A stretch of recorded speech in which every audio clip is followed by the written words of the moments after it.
الحمدللہ والصلاة والسلام علی رسول اللہ۔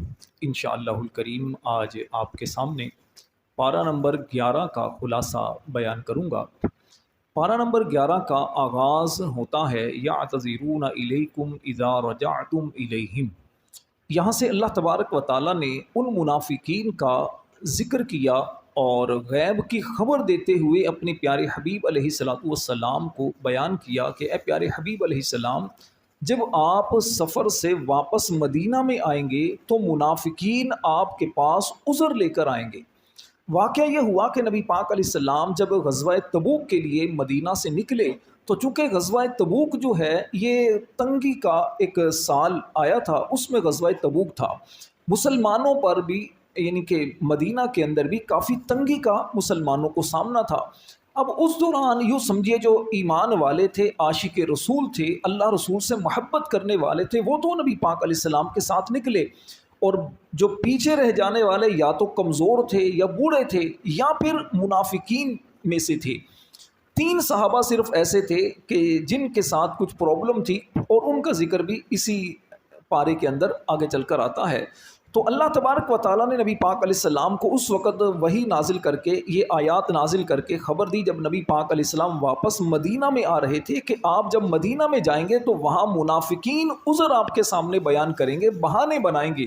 اے پیارے حبیب علیہ السلام، آپ سمجھ لیجئے کہ یہ بہانے ہوں گے، حقیقت سے ان کا کوئی تعلق نہیں۔ اور وہی ہوا، نبی پاک علیہ السلام جب مدینہ میں آئے تو منافقین وہی اپنا عذر لے کر آ رہے تھے۔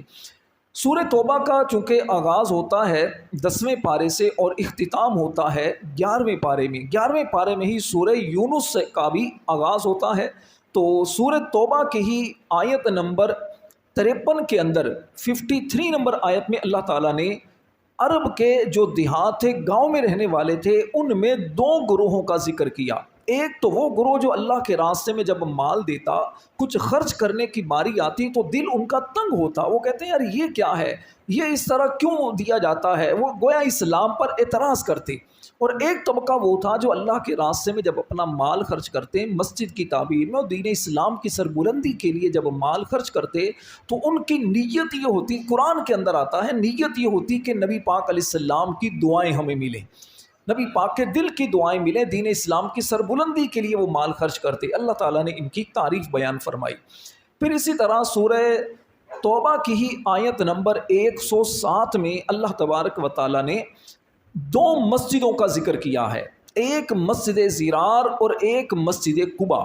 مسجد زرار یعنی نقصان پہنچانے والی مسجد، اس کا واقعہ یہ ہوا کہ نبی پاک علیہ السلام جب مکہ سے ہجرت کر کے مدینہ میں آئے تو مدینہ میں ایک شخص رہتا تھا، ابو عامر۔ یہ زمانہ جاہلیت کے اندر عیسائی ہو گیا اور عیسائیوں میں بھی راہب بن گیا۔ راہب یعنی دنیا سے کنارہ کش ہو کر عبادت کرنے والا جو عیسائی ہوتا ہے اسے راہب کہا جاتا ہے۔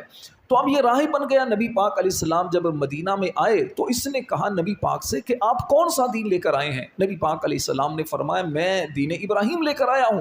اس نے کہا کہ نہیں، دین ابراہیم یہ نہیں ہے، آپ نے کئی چیزیں اپنی طرف سے اس کے اندر بڑھا دی ہیں۔ آقا کریم علیہ السلام نے فرمایا نہیں، بلکہ میں ملت حنفیہ، ملت ابراہیم ہی لے کر آیا ہوں، میں نے اس میں کوئی اضافہ نہیں کیا۔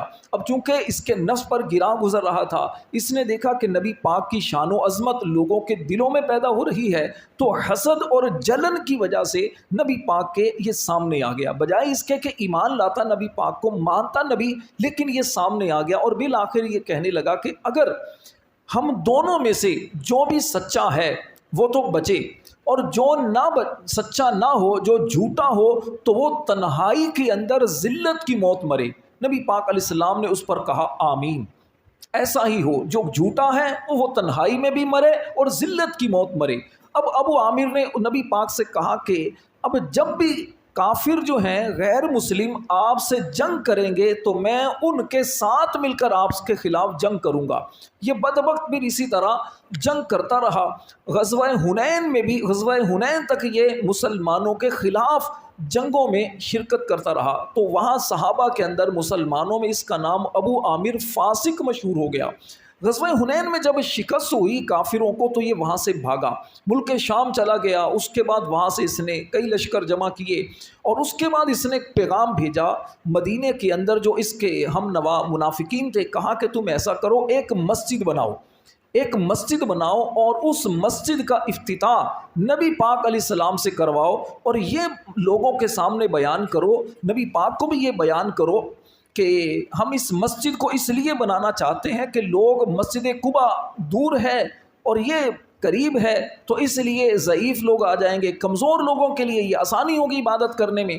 نبی پاک علیہ السلام ابھی سفر میں تھے، تو وہاں قرآن کریم کی آیت نازل ہوئی، سورہ توبہ کی آیت نمبر 107۔ اللہ نے فرمایا والذین اتخذوا مسجدا ضرارا وکفرا وتفریقا بین المؤمنین، یعنی اللہ تعالیٰ نے اس آیت میں اس بات کو بیان کیا کہ یہ وہ لوگ ہیں کہ جو مسجد بناتے ہیں، ان کے مسجد بنانے کا مقصد کیا ہے؟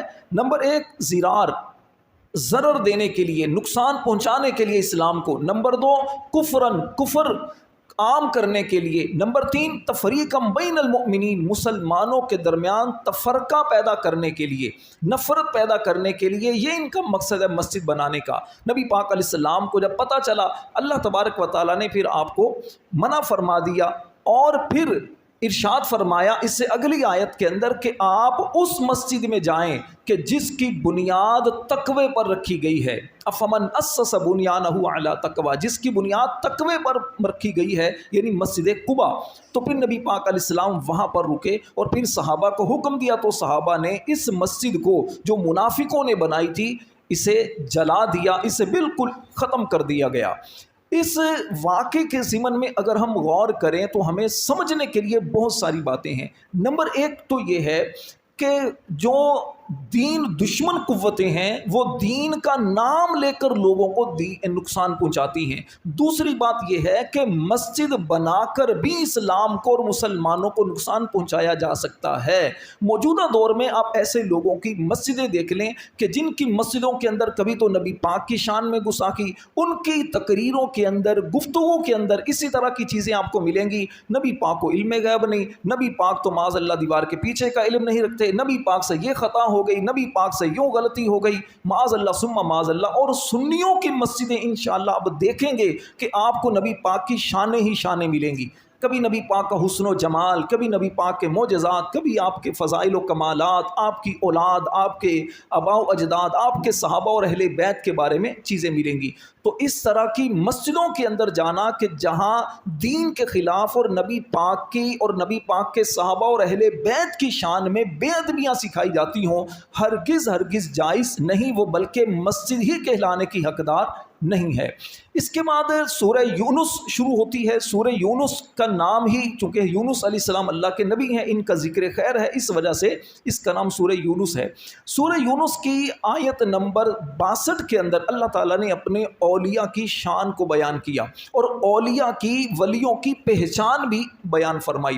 اللہ فرماتا ہے الا ان اولیاء اللہ لا خوف علیہم ولا هم يحزنون، فرمایا کہ خبردار سن لو، اللہ کے ولیوں پر نہ خوف ہوگا نہ وہ غمگین ہوں گے۔ یاد رکھیے اللہ کے ولی جو ہوتے ہیں اللہ سے تو خوف رکھتے ہیں، اللہ سے تو ڈرتے ہیں، ٹھیک ہے، لیکن مخلوق سے نہیں ڈرتے، اور وہ غمگین نہیں ہوں گے۔ غمگین کس طرح کہ قیامت کی جو دہشت ہے، جو وحشت ہے، اللہ تعالیٰ ان اپنے نیک لوگوں کو وہاں غم نہیں کرے گا۔ اور دوسرا یہ ہے کہ دنیاوی طور پر کتنی بھی بڑی مصیبت آئے، کتنی بھی چیزیں ان سے چلی جائیں تو اس پر یہ غم نہیں کرتے، بلکہ اللہ کی رضا پر راضی رہتے ہیں۔ اس کی اگلی آیت میں اللہ تعالیٰ نے اپنے ولی کی 2 خوبیاں بیان کی۔ الذین آمنوا وکانوا یتقون، فرمایا میرے ولی وہ ہیں کہ جو ایمان والے ہیں اور تقوی والے ہیں۔ پتہ چلا ولی ہونے کے لیے بنیادی شرط وہ ہے صاحب ایمان ہونا۔ اور ایمان کیا ہے؟ جو کچھ نبی پاک علیہ السلام اللہ کے پاس سے لائے اس کو دل و جان سے ماننا ایمان ہے۔ اور دوسری شرط تقوی، یعنی دل میں اللہ تبارک و تعالیٰ سے محبت اور اللہ سے ڈر بھی ہو کہ میری پکڑ نہ ہو جائے، تقوی اور پرہیزگاری، یہ بنیادی دو شرطیں ہیں اللہ کے ولیوں کی۔ اس کے بعد اللہ تبارک و تعالیٰ نے اسی سورہ یونس کے اندر اس بات کو بھی بیان فرمایا، قل بفضل اللہ وبرحمتہ فبذلک فلیفرحوا ھو خیر مما یجمعون۔ اے پیارے حبیب علیہ السلام، آپ فرمائیے کہ جب تمہیں اللہ کی طرف سے فضل ملے، اللہ کی رحمت ملے تو اس پر خوشی کا اظہار کریں، ٹھیک ہے نا۔